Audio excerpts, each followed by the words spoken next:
Un saludo, estimados alumnos. En esta oportunidad les grabo el video explicativo para su trabajo grupal para la primera y segunda parte de la primera y segunda unidad. El trabajo correspondiente a la primera unidad, que cuesta el 15%, que sumado a la nota de su examen harán el 30% del valor de la primera unidad. Y la segunda parte del mismo modo vale el 15% sumado al 15% de su segundo examen parcial, nos da la nota del 30% total de la segunda unidad. Para el trabajo final, que pronto lo subiré, ¿verdad? Ya cuando sea el momento, ese valdrá 20% igual que su examen final que costará el 20%, ¿verdad? Bien. En este primer trabajo que corresponde en el punto uno a la primera unidad a la que habrá que sumarle la nota del 15% de su primer examen. Consiste en lo siguiente: definir de la manera más detallada posible los siguientes conceptos de marketing internacional y para ello deben ilustrarlo con ejemplos. El concepto de exportación. ¿Cómo me gustaría ver yo ese trabajo? Me gustaría ver que ustedes dan definiciones de al menos dos o tres autores que la comenten un poco la definición de exportación y si pueden ilustrarla con algún gráfico. Ilustrar el proceso de la exportación, ¿en qué consiste? Luego, el tema de la importación. Como ustedes saben, pues es otra manera de hacer negocios internacionales, traer productos de otro país para venderlos en el país de origen. Pero usted también puede importar sin ser del país de destino de la importación. Puede importar hacia otro país también. Por ejemplo, estamos aquí en El Salvador, importamos un núcleo de productos que les puede gustar a los salvadoreños, pero que a la vez esos productos los podemos generar en importación directa para Honduras y para ello vamos a abrir un negocio en Honduras, o sea, que nos da carácter internacional. De ahí también las licencias internacionales, que son permisos otorgados por el productor de un producto muy exitoso en otro país, por ejemplo. Va un limpiador de cocina, hay una fórmula para hacerlo, hay un mecanismo. Entonces, digamos que yo tengo la misma maquinaria, pero pido licencia para producir ese producto bajo la fórmula y las condiciones originales, y yo entro en asocio con el creador original de ese producto, de ese limpiador, y él a su vez va a poner parte de capital y yo a la vez pongo parte de capital. Ahí podríamos decir que existe la licencia internacional porque yo tengo el permiso internacional para fabricar el producto y distribuirlo dentro de la zona geográfica en la que me encuentro. Están las franquicias internacionales, que son como los negocios con los que ustedes están ya más familiarizados.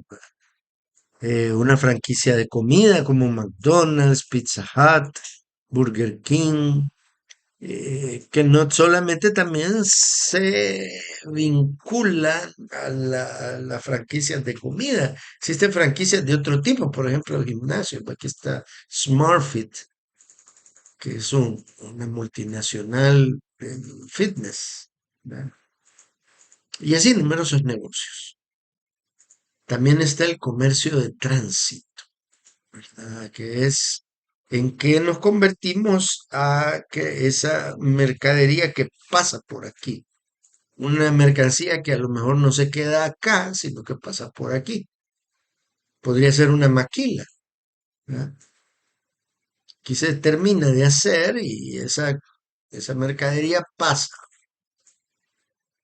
También la inversión internacional directa, y eso no solamente es para El Salvador, sino que generan dinero que se generó aquí, ahorros que yo tengo acá, pueden hacer que yo quiera invertir en Estados Unidos, en México o en Guatemala para un negocio específico. También al revés, el país se vuelve atractivo para que venga una empresa y monte todo un negocio específicamente para el mercado salvadoreño. Las operaciones de compensación o counter trade, que tienen que ver un poco con el tema del trueque, pero llevado a otro nivel, que es cuando un país ya no puede hacer frente del todo a un pago, pues se le crean ciertas facilidades para que pague con otros productos o con otra posibilidad. Operaciones de perfeccionamiento, que es eh, fabrica una parte del producto en el país de origen y luego el país de destino la termina de perfeccionar y hacer hasta que el producto queda terminado. Luego, la fabricación bajo licencia, que se parece un poco a la licencia internacional, pero me dan permiso exclusivo para fabricar o un componente o una parte de todo el negocio total, ¿verdad? Eh, de ahí bueno, la franquicia que ya la habíamos visto, franquicia internacional, ¿verdad? Por favor, aquí no le hagan caso que está repetido, ¿va? Pero de ahí la cooperación, la cooperación. ¿Cómo cooperamos para hacer un internacional? Por ejemplo, queremos hacer una, supónganse, el viaducto de los Chorros. Se unen dos empresas extranjeras, una experta en estructuras y otra empresa experta en manejo de personal y colado de ingeniería o en supervisión. Y esa unión permite a través de la cooperación echar adelante ese proyecto internacional. También quiero que investiguen la diferencia entre corporación y empresa. Se le llama corporación.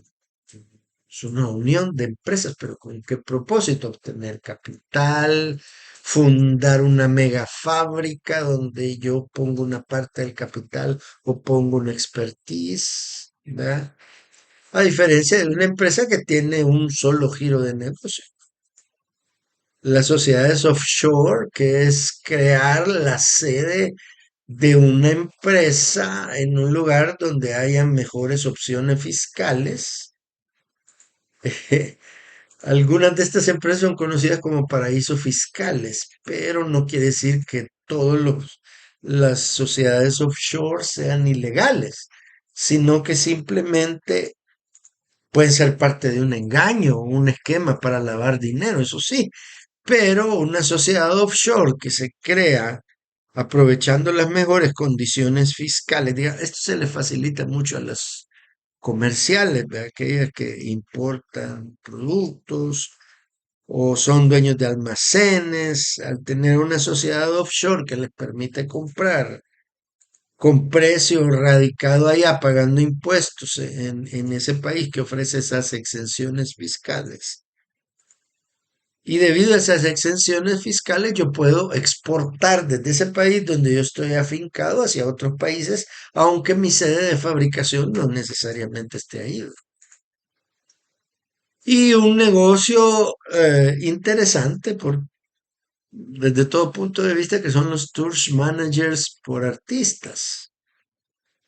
Acabamos de ser testigos de la inauguración del Estadio Santiago Bernabéu en Madrid, eh, donde el estadio se diseñó de tal manera que el césped se pueda meter en un hipogeo, o sea, en un sótano, eh, y conservarse mediante iluminación artificial, dejar libre el espacio para que la gente del público llegue ahí, se instale un escenario para espectáculos de rock y ahí vimos a Taylor Swift presentarse. Se habla que solo ese show tuvo una ganancia neta de más de 200 millones de euros.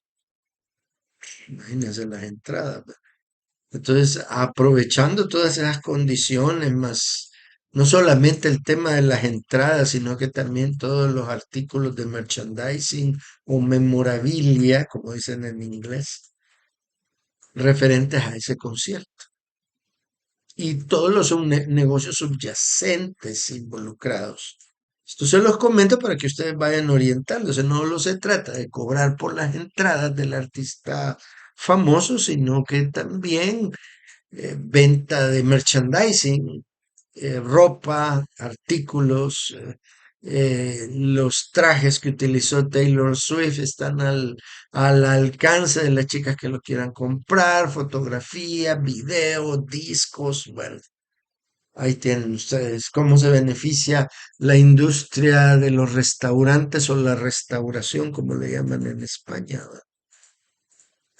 En realidad el negocio de los tour managers para artistas y sobre todo que generan, que son artistas internacionales y que ganan mucha plata con giras en los países, pues pueden aportar una cantidad significativa del dinero para el país sede que ofrece, que cobra una parte del concierto y obviamente otra que el artista se lo lleva.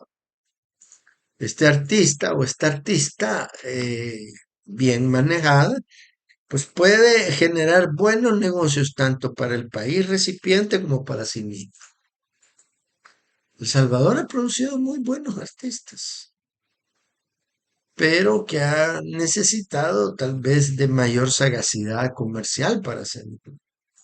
Uno de nuestros mayores cantantes, Álvaro Torres, vive en los Estados Unidos y ha ganado muchísimo dinero. Es un artista conocido a nivel mundial y apreciado y gusta su música y su voz. Bien, la segunda parte del trabajo que correspondería a la segunda unidad es hacer un resumen sobre el milagro económico japonés. Ustedes han estado viendo que yo he insistido que le demos una miradita a las diferentes naciones que han podido resurgir de situaciones verdaderamente adversas. Hemos visto, un poco vimos el milagro económico japonés a principios de clase.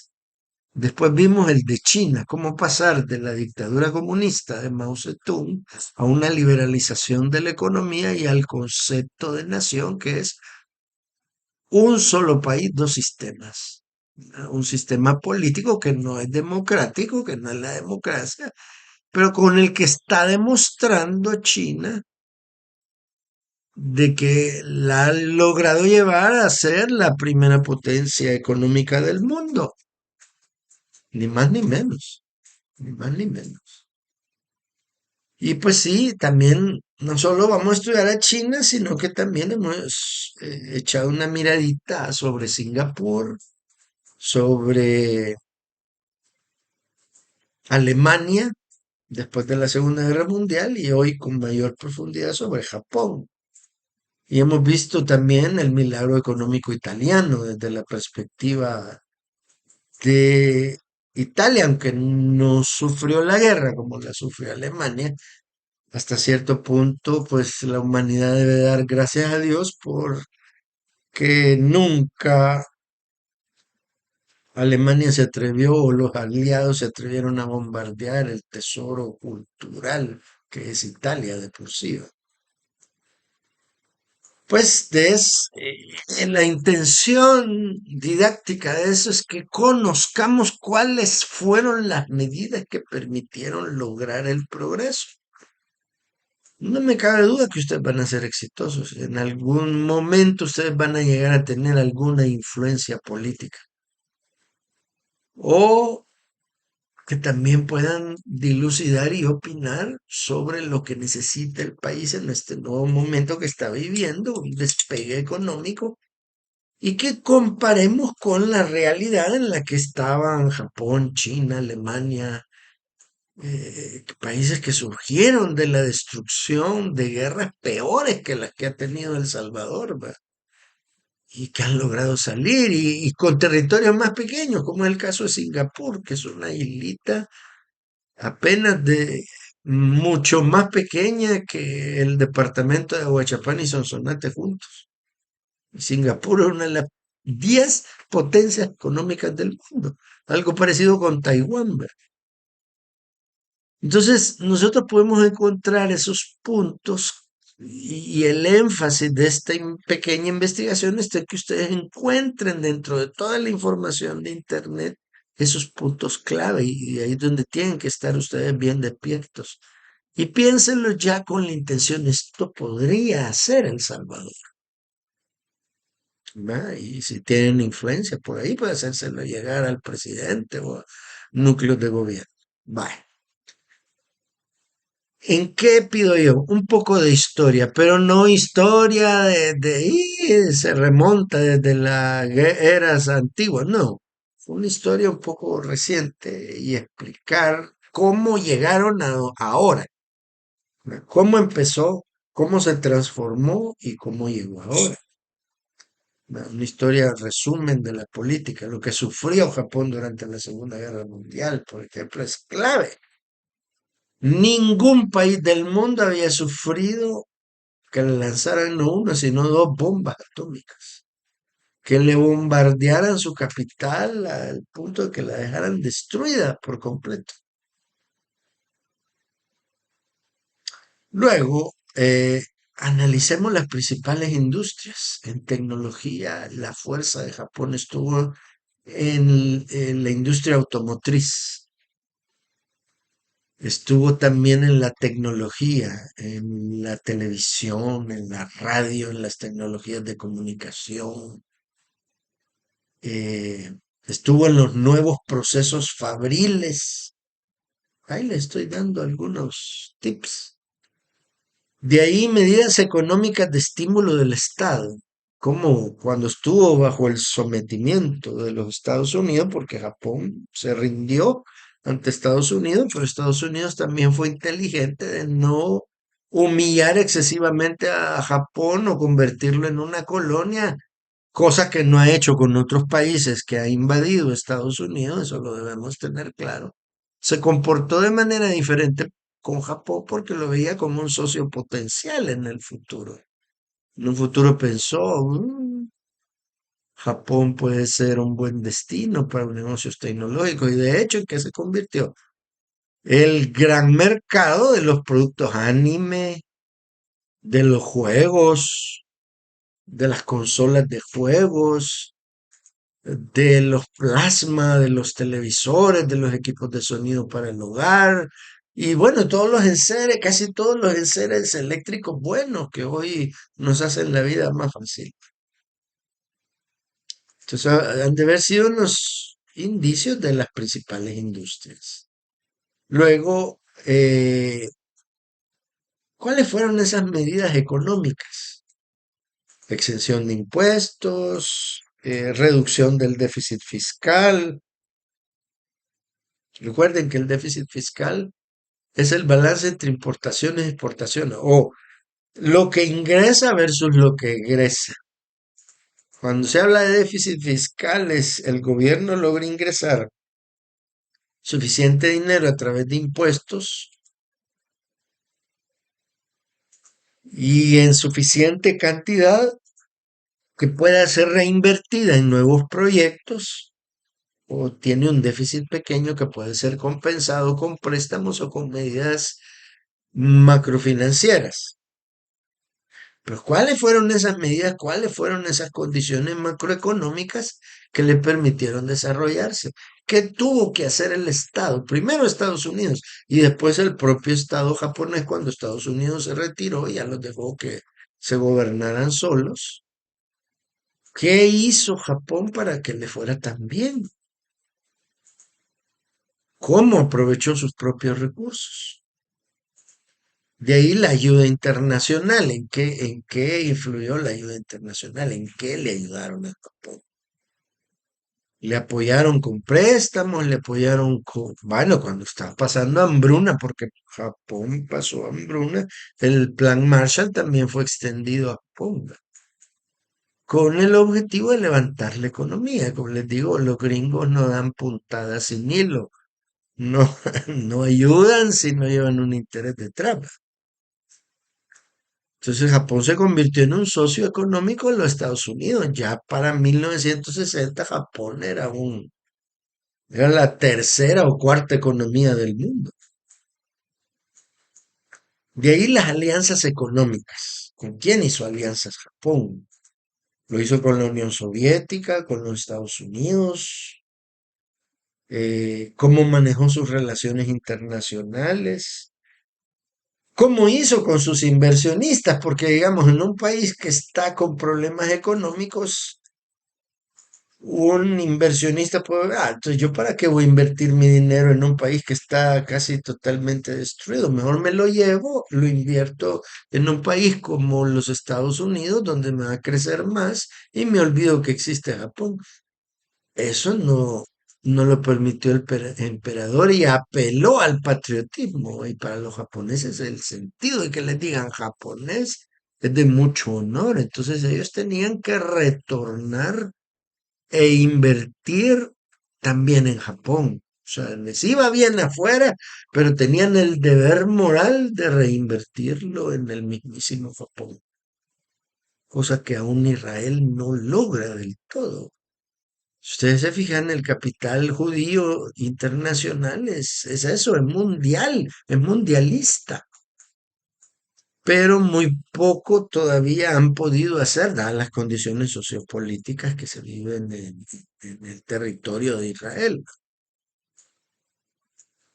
De ahí el marketing de país y de las principales marcas. A ver cómo se vendió Japón y cómo se vendió la Toyota, la Mitsubishi, la Panasonic, y todas estas marcas pues, japonesas, la Sony, cómo pasaron del negocio de aparatos eléctricos al negocio del entretenimiento. Prácticamente la Sony compró a algunas de las principales productoras de cine de Estados Unidos.